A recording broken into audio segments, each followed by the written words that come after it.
હશે તો જ આપણે કાયદાઓ ઘડવાના છે, તો જ એ બધું થશે, તો જ ધારાકીય પ્રોસેસ થશે. એટલે આ બધી બંધારણ સભા જે મિત્રો બની છે શેના માટે બની છે? એક શ્યોરલી વાત છે કે ભારત, આ ઇતિહાસનો ટોપિક છે, બંધારણ સભા બનાવવાની વાત છે.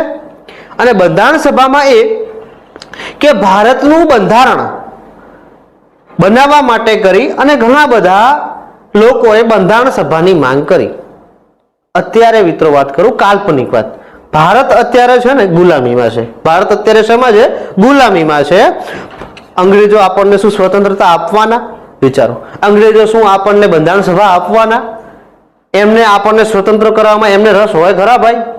કારણ કે સોનાનું બધું લૂંટવાનું ક્યાંથી? ભારતથી લૂંટવાનું છે. અહીંથી એ લોકોને બંધારણ સભા આપવાનો રસ હોય જ નહીં સાહેબ. એટલા પ્રયત્નો થાય ને તો પણ બંધારણ સભા આપણને નથી આપતા સાહેબ. આમાં બહુ બધી વાતો છે, બહુ મોસ્ટ આઈએમપી પ્રકરણ છે.